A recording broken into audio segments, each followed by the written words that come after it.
நான் தான் பாடம்மா பேசுகிறேன். எங்கள் வீட்டில் பாருங்கள், சுட சுட சோறு, அப்பளம், அதாவது மீனுங்க. இதை பாருங்கள் வறுத்து வச்சுருக்குது, சும்மா மீன். இதை பாருங்கள் எல்லா காய்கறியும் போட்டு ஒரு சாம்பார். இன்னைக்கு நாங்கள் எல்லோரும் வாழலையில் சாப்பிட போகிறோமா.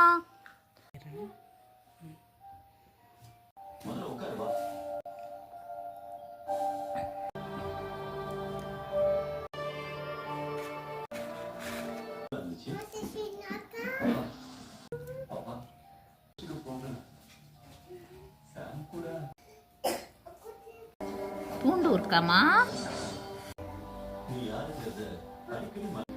எல்லாரும் எப்படி இருக்கீங்க? நல்லா இருக்கீங்க? இன்றைக்கி என் ஆயா வீட்டில் வந்துக்கிறேன். மதியானம் சாப்பிட்றேன். பார்த்தீங்கன்னா சாப்பாடு சூப்பராக இருக்குது. மீன், சொமம், பூண்டு ஊறுக்கா, அப்பளம், சோறு, சுட சுட சோறு, அது கூட சாம்பார். அது சாம்பாரில் கேரட்டு, உருளைக்கிழங்கு. பார்த்தீங்கன்னா சூப்பராக இருக்குது. மறக்காமல் லைக் பண்ணுங்கள், ஷேர் பண்ணுங்கள், சப்ஸ்கிரைப் பண்ணுங்கள். God bless you.